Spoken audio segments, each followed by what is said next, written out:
Welcome back students to your biology practical class once again. We have already completed the experiment portion.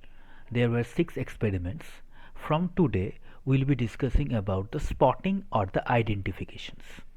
You know that in the practical examination you have to identify 7 different specimens under the spotting or the identification.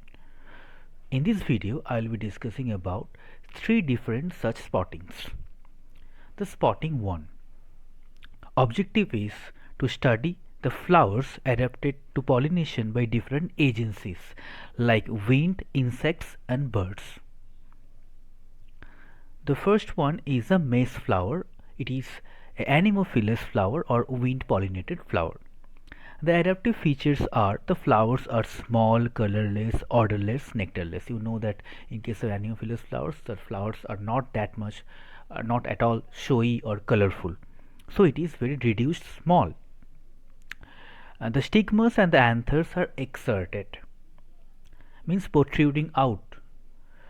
The anthers are versatile. The pollen grains are very light, small and dusty. All these are the typical features of Anemophilous flowers. The stigma is hairy or feathery to catch the pollen grains. Next, Salvia. Salvia is a very popular winter flower. It is an Entomophilous flowers, means here the pollination is occurred through the insects. The identifying features are, all of you know that in case of Entomophilous flowers, the flowers are very colorful, bright, showy, and here the nectar is present. The pollen grains is sticky, and especially in case of Salvia, there is a platform for the insect to sit. Okay. The flowers secrete nectar to feed the insects. Nectar gland is present in such a position that an insect must touch both the anthers and the stigmas. It is a very important feature. And the first one is the flower are showy, bright colored for attracting the insects, as I said. The next is the Ornithophilous flower, means here the pollinating agency is a bird. So Bignonia is an example of Ornithophilous flower.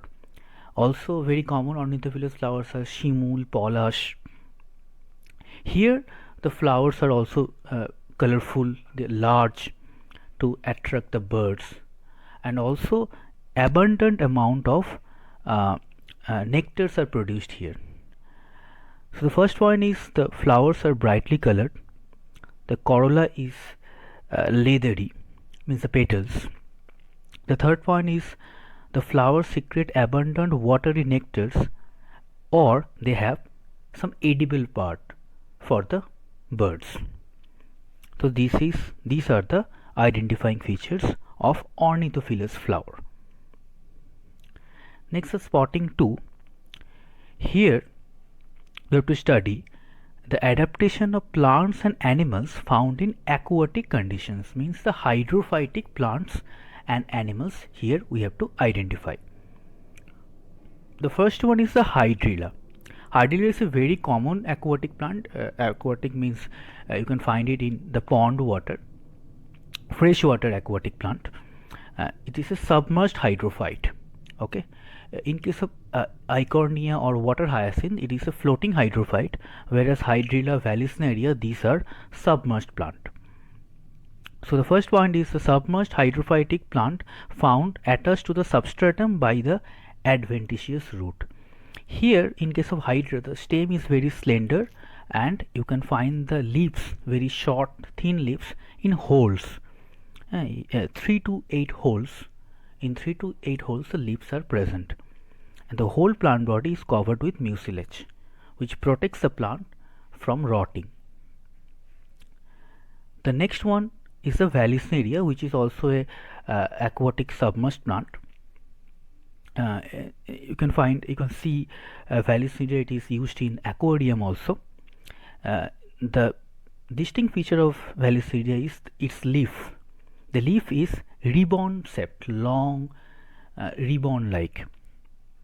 Okay, in case of all submerged aquatic plants, the root system is not that much developed. you will find just the adventitious root which is underdeveloped, and here also the whole plant body is covered with mucilage. The next one is a freshwater fish, Rohu, or we can also provide Katla. You have to just write down the identifying features of that fish, the aquatic features, okay? And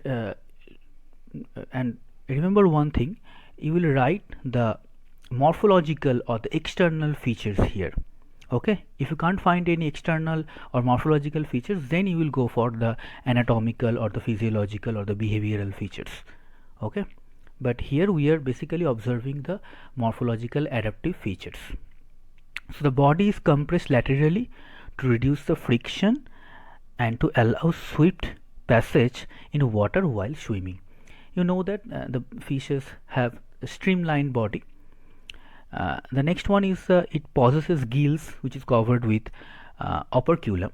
In case of the bony freshwater fish, you know the operculum is present, and the gills are the respiratory organ, you know that, and fins are present there, and the body is covered with scales, okay, and lateral line is visible. The next one is the spotting 3, adaptation of plants and animals found in xerophytic conditions.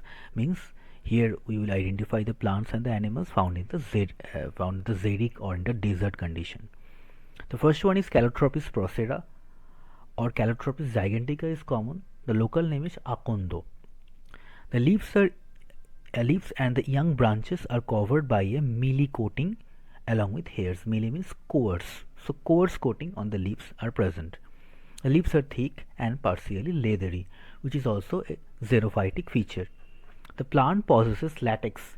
That's why this plant is also called milky weeds. This latex helps retaining water. So these are the adaptive features, xerophytic features of Calotropis procera or Akanda. The next one is Euphorbia royleana. Some different species of Euphorbia which are common are Euphorbia milli, Euphorbia heta. These are also xerophytic plants. So this Euphorbia royleana, it is also called Danda Thor. It looks like a cactus.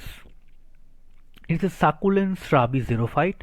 The stem is green and shining. It carries out the function of photosynthesis. You know, in case of cactus, the stems are green in color because it possesses chlorophylls and means it performs photosynthesis.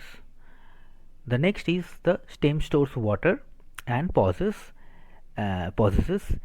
paired spines to reduce the transpiration, which is a very common feature for the cactus. So Euphorbia royleana.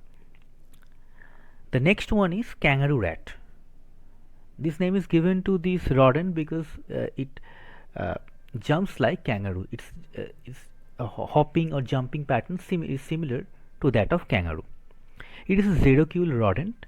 It is also nocturnal.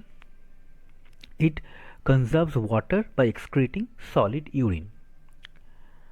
It obtained water from its own metabolic process and from hygroscopic water in its food. Okay, so these are the xerophytic features of kangaroo rat. The next one is camel. It is also xerocule animals able to tolerate wide range of temperature fluctuations. It excretes concentrated urine and can withstand dehydration up to 25% of its body weight. It can drink a lot of water at a time also. They accumulate fats in the hump, which they can metabolize when food and water is scarce. So you know that the hump is actually made up of fats, which on oxidation gives water. The next point is thick eyelashes and muscular nostrils are present. Thick eyelashes protects from the sunshine. So these eyelashes and the muscular nostrils protect them from the dust. Okay, so these are the identifying features of camel. So I will provide the PDF. You will write in your practical copy.